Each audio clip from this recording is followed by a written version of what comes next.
नमस्कार दोस्तों, स्वागत है आपका जीके लाइव पाठशाला में।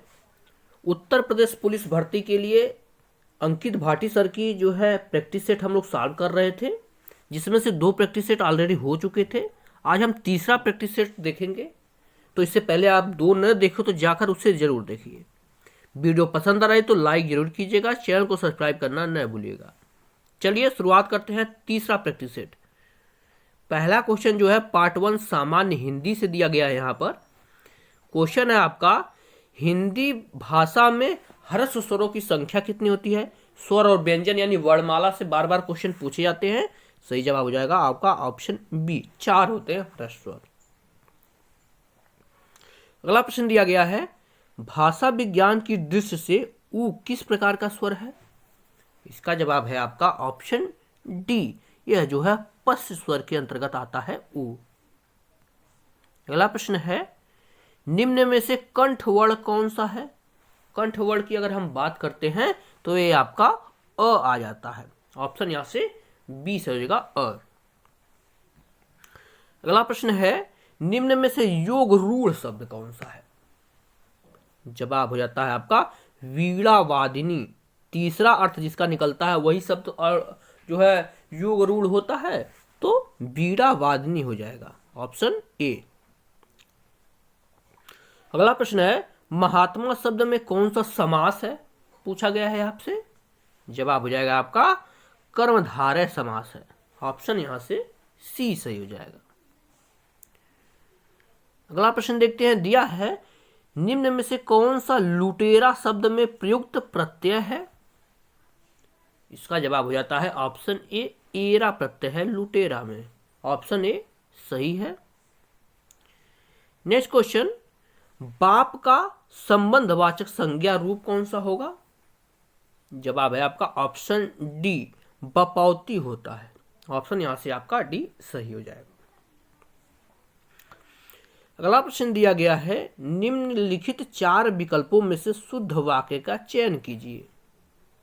जवाब है आपका रेखा ने भोजन किया, यह वाक्य आपका शुद्ध है। ऑप्शन डी सही है। अगले प्रश्न की तरफ बढ़ते हैं। दिया गया है रामायण सुंदर रचना है, इस वाक्य में सुंदर किस प्रकार का विशेषण है। तो यह जो है आपका गुणवाचक विशेषण है। क्या है, गुणवाचक विशेषण। ऑप्शन डी आपका सही जवाब है। अगला प्रश्न देखते हैं। क्वेश्चन नंबर 10 दिया गया है, निम्नलिखित प्रश्न के 4 विकल्पों में से उस विकल्प का चयन करें जो क्रिया के भेद वाला सही विकल्प है। ठीक है ना। अब इस पर प्रश्न कैसे बन रहा है, राधा ने गाय को चारा खिलाया, यह जो है कौन सी क्रिया है। जवाब है यह द्विकर्मक क्रिया है। क्या है, द्विकर्मक क्रिया, यानी इसमें 2 कर्म है। ऑप्शन बी आपका सही हो जाएगा। अगला प्रश्न है, कल्प वृक्ष का पर्याय इनमें से कौन सा है जो नहीं है। जवाब है आपका अमृत, तो जो है यह है आपका कल्प वृक्ष का पर्यायवाची नहीं होता है। ऑप्शन ए आपका सही जवाब। अगला प्रश्न दिया गया है, भूगोल का विपरार्थक शब्द कौन सा है। भूगोल। जवाब हो जाएगा आपका ऑप्शन डी, खगोल होता है। ऑप्शन यहां से डी सही जवाब हो जाएगा। अगला प्रश्न दिया गया है, किसी बड़े आदमी के निधन की वार्षिक तिथि क्या कहलाती है। तो इसका जवाब बनता है पूर्ण तिथि कहलाती है। ऑप्शन सी, क्या, पूर्ण तिथि। अगला प्रश्न देखिए, जो व्याकरण अच्छी तरह से जानता है उसके लिए एक शब्द कौन सा। यह क्वेश्चन कई बार पेपर में पूछा भी गया है। जवाब है आपका व्याकरण कहा जाता है। ऑप्शन यहां से आपका ए से हो जाएगा व्याकरण। अगला प्रश्न 15 नंबर का दिया है, उसने टेढ़ी चाल चली, वाक्य में कौन सा कारक है। इसका जवाब है आपका, इसमें कर्ता कारक है। ठीक है ना, उसने, कर्ता ने। ठीक है ना, ने आपका जो है आ जाता है, तो कर्ता कारक की तरफ बढ़ते हैं हम लोग। 16 नंबर का प्रश्न देखते हैं। दिया गया है, निम्नलिखित में से कौन सा शब्द स्त्रीलिंग नहीं है? तो जो है भेड़िया शब्द जो है यह स्त्रीलिंग नहीं है। ऑप्शन यहाँ का सी सही हो जाता है। अगला प्रश्न देखते हैं, दिया गया है छंद का नाम बताना है। दिया गया है तुलसी राम नाम सम मीत न आन, जो पहुंचा रामपुर तनु अवसान। इसमें जो है छंद बताना है। इसका जवाब है यह जो है बरवे है। ऑप्शन ए सही हो जाएगा। क्या है? बरवे। नेक्स्ट क्वेश्चन, सुजान विनोद के रचनाकार कौन है? तो इसका जवाब है ऑप्शन बी, देव है। ऑप्शन आपका बी सही जवाब हो जाएगा। अगला प्रश्न दिया गया है, राम खाता होगा, यह किस काल का उदाहरण है? तो इसका जवाब हो जाता है यह जो है संदिग्ध वर्तमान काल है। खाता होगा यानी कंफर्म नहीं है खा रहा है कि नहीं है, होगा। ऑप्शन यहाँ पर डी सही होगा। इसमें जो है भविष्य काल पे नहीं चले जाएगा, क्योंकि देखिए वर्तमान में ही है कि इस समय राम खाता होगा, अनुमान लगाया जा रहा है। ऑप्शन आपका यहाँ से डी सही जवाब हो जाएगा। अगला प्रश्न देखते हैं, दिया गया है निम्न में से भाववाच्य बताइए। कौन सा है जो भाववाच्य है? जवाब हो जाएगा ऑप्शन बी, अब चला जाए। यह क्या है? भाववाच्य का उदाहरण है। नेक्स्ट क्वेश्चन देखते हैं, दिया गया है नीली कमीज वाले छात्र को यह कलम दे दो, रचना के आधार पर वाक्य का सही भेद पहचानिए। यह किस तरह का वाक्य है? जवाब हो जाता है आपका ऑप्शन ए, यह एक सरल वाक्य है। क्या है? सरल वाक्य। ऑप्शन ए सही जवाब हो जाएगा। अगला प्रश्न दिया गया है, अपने हाथ से स्वयं काम करो, वाक्य का शुद्ध रूप क्या होगा? जब अपने हाथ से दे दिया गया है, यहाँ स्वयं बोलने की जरूरत नहीं है, या स्वयं बोला जा रहा है तो हाथ बोलने की जरूरत नहीं है। सही जवाब इसका यहाँ पर बनेगा ऑप्शन ए, अपना काम स्वयं करो। ऑप्शन यहाँ से ए सही हो जाएगा। नेक्स्ट क्वेश्चन दिया गया है, घाट घाट का पानी पीना, लोकोक्ति का सही अर्थ क्या होगा? तो इसका जवाब है ऑप्शन ए, अनेक क्षेत्रों का अनुभव होना। ऑप्शन आपका यहां से ए सही जवाब हो जाएगा। बढ़ते हैं अगले प्रश्न की तरफ। दिया गया है छछूंदर के सिर पर चमेली का तेल, लोकोक्ति का सही अर्थ आपको बताना है। तो इसका जवाब हो जाएगा ऑप्शन डी, अयोग्य व्यक्ति को अच्छा पद मिलना। ऑप्शन यहां से डी सही जवाब हो जाएगा। बढ़ते हैं अगले प्रश्न की तरफ। दिया है सूरदास को किस रस का सम्राट कहा जाता है? जवाब है आपका ऑप्शन ए, सूरदास को जो है वात्सल्य रस का सम्राट कहा जाता है, यानी जो है पुत्रवत प्रेम की यहां पर बात हो रही है। नेक्स्ट क्वेश्चन, निम्न में रीतिकाल के कवि कौन है? तो इसका जवाब बन जाता है ऑप्शन बी, चिंतामणि है यह रीतिकाल के कवि है। अगला प्रश्न देखते हैं। दिया गया है महाकाव्य में क्या होता है? जवाब है ऑप्शन बी, जीवन का बृहद चित्रण होता है महाकाव्य में। ऑप्शन यहां से आपका बी सही जवाब हो जाएगा।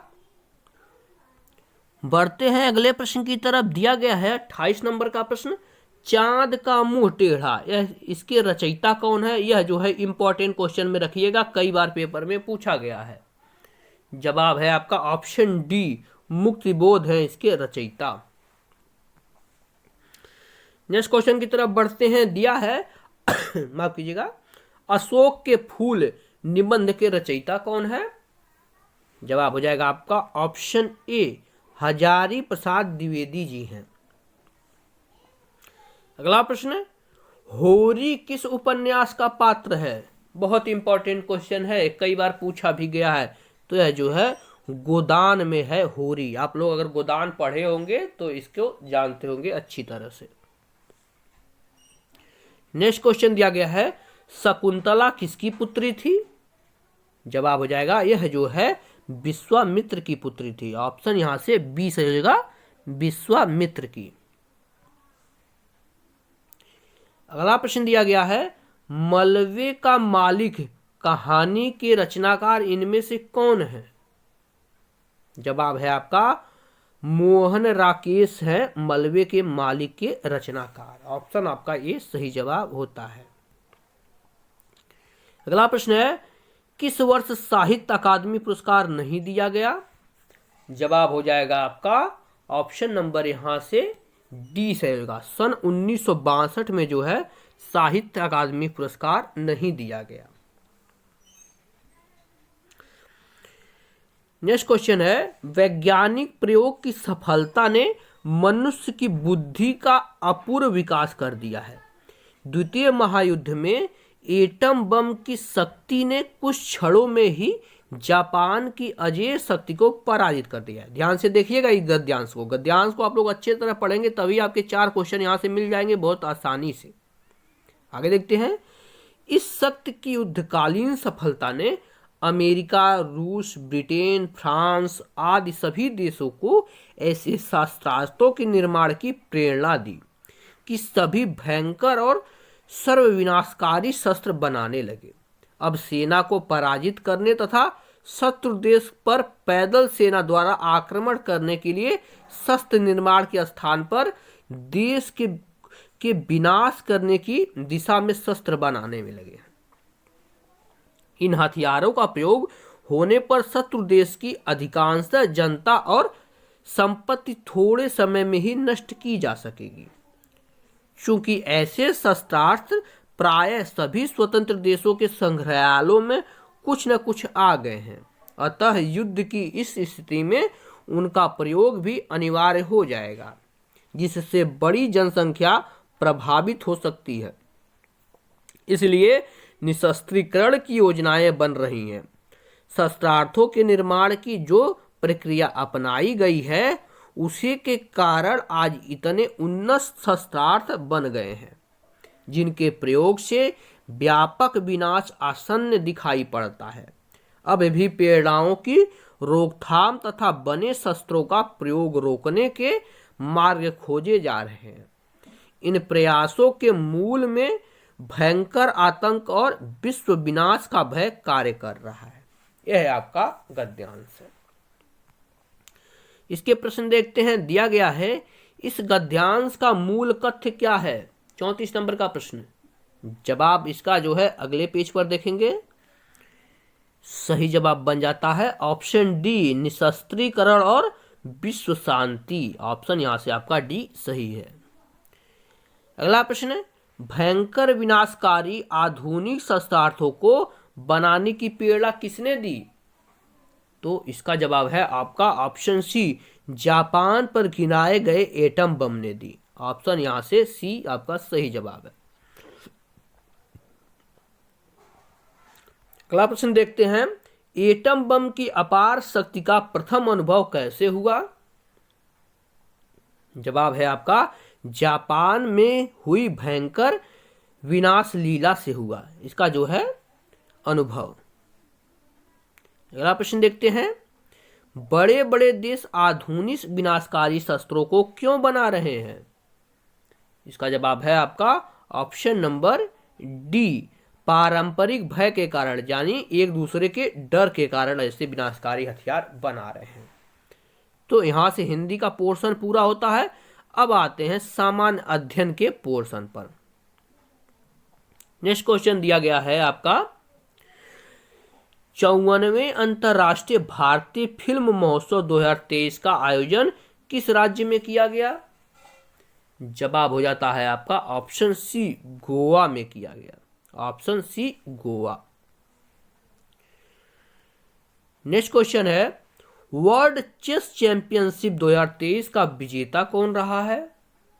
जवाब है आपका डिंग लीरेन रहे हैं, डिंग लीरेन। ऑप्शन बी आपका सही जवाब हो जाएगा। अगला प्रश्न है, दुनिया के सबसे बड़े म्यूजियम युगे युगीन भारत नेशनल म्यूजियम का निर्माण कहां किया जाएगा? जवाब है आपका नई दिल्ली में किया जाएगा। ऑप्शन सी नई दिल्ली में। नेक्स्ट क्वेश्चन दिया गया है, हाल ही में सांसद हरद्वार दुबे का निधन हो गया, इनका संबंध किस राज्य से था? तो इनका संबंध जो है उत्तर प्रदेश से था। Option B Uttar Pradesh. अगला प्रश्न है, भारत के कुल भौगोलिक क्षेत्रफल में उत्तर प्रदेश का कितना भौगोलिक प्रतिशत है? तो इसकी ऑप्शन देखते हैं। सही जवाब बन जाएगा आपका ऑप्शन ए 7.33% है उत्तर प्रदेश का हिस्सा। नेक्स्ट क्वेश्चन जो है सुमेलित करना है। कुछ जनपद दिए गए हैं और उनका मुख्यालय दिया गया है। इस तरह से हम लोग कूट को जो है थोड़ा छोटा करते हैं ताकि हमें क्वेश्चन को देखने में आसानी रहे। दिया गया है यहाँ पर, हाँ अब देखिए अच्छे से दिखाई देगा, कुशीनगर, तो इसका मुख्यालय जो है पड़रौना हो जाता है। इसको जो है पड़रौना से सुमेलित कर देंगे। कानपुर देहात की बात करें तो इसका मुख्यालय जो है अकबरपुर हो जाता है। जालौन को देखा जाए तो इसका मुख्यालय उरई है और सिद्धार्थनगर का मुख्यालय पड़रौना है। तो इस तरह से हम लोग सुमेलित कर देंगे। सही जवाब आपका ऑप्शन आपका यहाँ से डी से हो जाएगा। पहले का तीसरा से, दूसरे का पहला से, तीसरे का चौथा से, चौथे का दूसरा से सुमेलित हो जाएगा। अब जो है फिर उसी तरह से क्वेश्चन पर आते हैं। क्वेश्चन दिया गया है यहाँ पर, जनगणना 2011 के अनुसार उत्तर प्रदेश के सर्वाधिक साक्षरता दर वाले 4 जिले का सही क्रम, अवरोही क्रम पूछा गया है। 44 नंबर का प्रश्न। जवाब हो जाएगा ऑप्शन बी, गौतम बुद्ध नगर है, फिर कानपुर नगर है, फिर औरैया है और उसके बाद इटावा है। माफ कीजिएगा, बढ़ते हैं अगले प्रश्न की तरफ। दिया गया है, उर्दू शायरी में फिराक गोरखपुरी के नाम से कौन प्रसिद्ध है? जवाब हो जाता है आपका ऑप्शन सी, रघुपति सहाय जी प्रसिद्ध हैं फिराक गोरखपुरी के नाम से। नेक्स्ट क्वेश्चन देखते हैं। दिया गया है, उत्तर प्रदेश में जैन एवं बौद्ध दोनों का प्रसिद्ध तीर्थस्थल कौन सा है? सही जवाब हो जाता है आपका ऑप्शन नंबर यहां से बी सही हो जाएगा, कौशाम्बी है। ऑप्शन बी सही जवाब हो जाएगा। नेक्स्ट क्वेश्चन, स्वतंत्रता के बाद उत्तर प्रदेश के पहले मुख्यमंत्री कौन थे? जवाब है आपका ऑप्शन ए, पंडित गोविंद बल्लभ पंत जी थे आपके उत्तर प्रदेश के प्रथम मुख्यमंत्री। नेक्स्ट क्वेश्चन है आपका, प्रसिद्ध भारतीय वैज्ञानिक डॉक्टर एपीजे अब्दुल कलाम की आत्मकथा को किस नाम से जाना जाता है? जवाब हो जाएगा आपका option A, one life in not enough, यह जो है जाना जाता है। अगला प्रश्न दिया गया है, किस देश के राष्ट्रपति ने भारत के पहले गणतंत्र दिवस समारोह में मुख्य अतिथि के रूप में भाग लिया? जवाब हो जाएगा आपका ऑप्शन बी। ऑप्शन बी देखते हैं नेक्स्ट पेज पे, हो जाएगा आपका इंडोनेशिया। ऑप्शन बी में सही जवाब। अगला प्रश्न है आपका, चापचर फुट त्योहार मुख्य रूप से कहां मनाया जाता है? जवाब है आपका ऑप्शन ए, यह जो है मिजोरम में मनाया जाता है। अगला प्रश्न है, निम्नलिखित में से किस दिन विश्व कंप्यूटर साक्षरता दिवस मनाया जाता है? सही जवाब हो जाएगा आपका ऑप्शन बी, 2 दिसंबर को मनाया जाता है विश्व कंप्यूटर साक्षरता दिवस। अगला प्रश्न है, ब्यूनस आयर्स किस देश की राजधानी है? जवाब है आपका ऑप्शन सी, यह जो है अर्जेंटीना की राजधानी है ब्यूनस आयर्स। अगला प्रश्न है, सोसाचलम, ध्यान रखिएगा, बायोस्फीयर रिजर्व भारत के किस राज्य में स्थित है? जवाब है ऑप्शन डी, यह जो है आंध्र प्रदेश में स्थित है। नेक्स्ट क्वेश्चन, निम्नलिखित में से कौन सा संगठन वैश्विक नवाचार सूचकांक जारी करता है? जवाब है आपका, यह जो है कार्नेल विश्वविद्यालय करता है।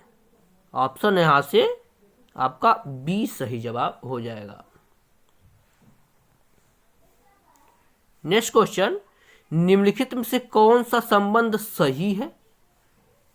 55 नंबर का प्रश्न है। जवाब हो जाएगा आपका जीएनपी बराबर होता है जीडीपी प्लस विदेश से शुद्ध जो है साधन आय, यानी विदेशों से भी जो आय आते हैं उसे जो है जीएनपी में जीडीपी के साथ जो है जोड़ा जाता है। अगला प्रश्न दिया गया है आपका, कृषि में ऋण का समर्थन करने के लिए बैंक केसीसी जारी करते हैं। केसीसी का पूर्ण रूप क्या है? जवाब हो जाएगा किसान क्रेडिट कार्ड होता है केसीसी का पूर्ण रूप। ऑप्शन नंबर आपका डी सही जवाब हो जाएगा। नेक्स्ट क्वेश्चन दिया गया है, भारत के निम्नलिखित राज्यों में से कौन सा एक युग्म सबसे पूर्वी तथा सबसे पश्चिमी राज्य को प्रदर्शित करता है? जवाब हो जाएगा आपका ऑप्शन डी, अरुणाचल प्रदेश जो है यह सबसे पूर्वी राज्य है और गुजरात सबसे पश्चिमी राज्य है। अगला प्रश्न, भारत के किस राज्य की तट सबसे लंबी है? जवाब हो जाएगा है आपका ऑप्शन ए, गुजरात राज्य की तट रेखा जो है सबसे लंबी है। अगला प्रश्न दिया गया है, निम्नलिखित में से वायुमंडल की लंबी संरचना में सबसे निचली सतह कौन सी है? जवाब है आपका ऑप्शन ए, यह जो है ट्रोपोस्फियर है। ऑप्शन आपका यहां से ए सही जवाब हो जाएगा। अगला प्रश्न, भारत में लौह अयस्क निम्नलिखित में से किस क्रम की शैली में पाया जाता है? जवाब है आपका धारवाड़ क्रम की चट्टानों में जो है लौह अयस्क पाया जाता है। ऑप्शन बी हो जाएगा सही जवाब। नेक्स्ट क्वेश्चन दिया गया है, सिंधु सभ्यता के इनमें से किस स्थल से जलाशयों के साक्ष्य मिले हैं? जवाब हो जाएगा आपका ऑप्शन बी, धौलावीरा से जो है जलाशयों के साक्ष्य मिले हैं। अगला प्रश्न है, निम्नलिखित विकल्पों में से गलत जोड़ी का चयन करें। जवाब हो जाएगा आपका ऑप्शन बी, बिंबिसार जो है यह गुप्त वंश का शासक नहीं था। ठीक है ना, ऑप्शन नंबर यहां से बी सही हो जाएगा। अगला प्रश्न दिया गया है, निम्नलिखित में से किस मुगल प्रशासन के दौरान शाही घराने की देखभाल का प्रथा दिया गया था? इसका जवाब हो जाता है ऑप्शन ए, मीर समा को दिया गया था शाही जो है घराने की देखभाल की जिम्मेदारी। अगला प्रश्न है, भारतीय राष्ट्रीय कांग्रेस के इनमें से किस अधिवेशन में प्रथम बार राष्ट्रगान गाया गया था? जवाब है ऑप्शन बी, 1911 के कलकत्ता अधिवेशन में पहली बार जो है राष्ट्रगान गाया गया था। अगला प्रश्न दिया गया है, सत्ता के अंतिम हस्तांतरण पर चर्चा करने के लिए कैबिनेट मिशन भारत कब आया था? जवाब हो जाएगा आपका ऑप्शन डी, 1946 में जो है कैबिनेट मिशन भारत आया था। अगला प्रश्न, भारतीय संविधान में राज्यों का संघ की संकल्पना कहां से ली गई है? जवाब है ब्रिटिश नॉर्थ अमेरिका के अधिनियम से ली गई है राज्यों के संघ की परिकल्पना। नेक्स्ट क्वेश्चन दिया गया है, राज्य पुनर्गठन आयोग ने 1 नवंबर 1956 ईस्वी को कितने राज्य तथा केंद्र शासित प्रदेशों का गठन किया था? जवाब हो जाएगा कुल 14 राज्य तथा 6 केंद्र शासित प्रदेशों का जो है गठन किया था। अगला प्रश्न दिया गया है, भारत का प्रधानमंत्री बनने हेतु न्यूनतम आयु कितनी होनी चाहिए? जवाब है आपका 25 वर्ष होनी चाहिए। ऑप्शन यहां से सी से हो जाएगा कितनी, 25 वर्ष। अगला प्रश्न दिया गया है यहां पर, भारतीय संविधान की 8वीं अनुसूची में कौन सी भाषा वर्ष 2003 में जोड़ी गई थी? तब इसके ऑप्शन देखते हैं। तो आपका जो सांथली जोड़ी गई थी। मैथिली, सांथली, डोंगरी और बोडो 4 भाषाएं जोड़ी गई थी 2003 में, ध्यान रखिएगा इस क्वेश्चन को। और मणिपुरी, कोंकणी और नेपाली एक साथ जोड़ी गई थी और सिंधी अलग जोड़ी गई थी। अगला प्रश्न है 73वें संविधान संशोधन अधिनियम का अभिपालन करने वाला भारत का प्रथम राज्य कौन सा है? जवाब हो जाएगा आपका मध्य प्रदेश है। कौन है? मध्य प्रदेश। अगला प्रश्न है आपका निम्नलिखित में से कौन सा उपधातु है? 71 नंबर का प्रश्न यहां पर दिया गया है। जवाब हो जाएगा आपका ऑप्शन सी, बोरान, सिलिकॉन और एंटीनियम जो है यह उपधातु है। ऑप्शन आपका सी सही जवाब हो जाता है। नेक्स्ट क्वेश्चन, सिरके का रासायनिक नाम क्या है? यानी विनेगर का रासायनिक नाम पूछा गया है। सही जवाब हो जाएगा आपका एसिटिक अम्ल होता है। ऑप्शन यहां पर सी से होगा क्या? एसिटिक अम्ल। अगला प्रश्न है एक उपकरण जो परिपथ में धारा की उपस्थिति का पता लगा सकता है उसे किस रूप में जाना जाता है या उसे क्या कहते हैं? जवाब है उसे जो है एमीटर कहा जाता है। Option C ammeter. Next question, रक्त समूह प्रणाली की खोज किसने की थी? इंपॉर्टेंट क्वेश्चन है। जवाब है आपका कार्ल लैंडस्टेनर ने जो है रक्त वर्ग की खोज की थी। यानी ABO जो 4 रक्त वर्ग है यह जो है कार्ल लैंडस्टेनर के द्वारा ही खोजा गया था। नेक्स्ट क्वेश्चन, निम्नलिखित में से कौन सा विटामिन सी का सबसे बड़ा स्रोत है? यानी सबसे ज्यादा विटामिन सी किस में पाया जाता है? जवाब हो जाएगा आपका नींबू में। ठीक है ना, सभी खट्टे फल जो होते हैं वह जो है विटामिन सी की प्रचुर मात्रा रखते हैं। ऑप्शन सी आपका ए आपका सही जवाब हो जाएगा। इस तरह से हमने जो है प्रैक्टिस सेट नंबर 3 भी पूरा कर लिया है। पार्ट 3 और पार्ट 4 जो है आपका मैथ और रीजनिंग का पोर्शन कि आप लोग लिए टेलीग्राम चैनल को ज्वाइन कर लीजिए, पूरा का पूरा वहां से मिल जाएगा, तो उसे भी आप लोग कवर कर सकेंगे। वीडियो अगर पसंद आई तो लाइक जरूर कीजिएगा, चैनल को सब्सक्राइब करना न भूलिएगा। मिलते हैं नेक्स्ट लेक्चर में, तब तक के लिए धन्यवाद।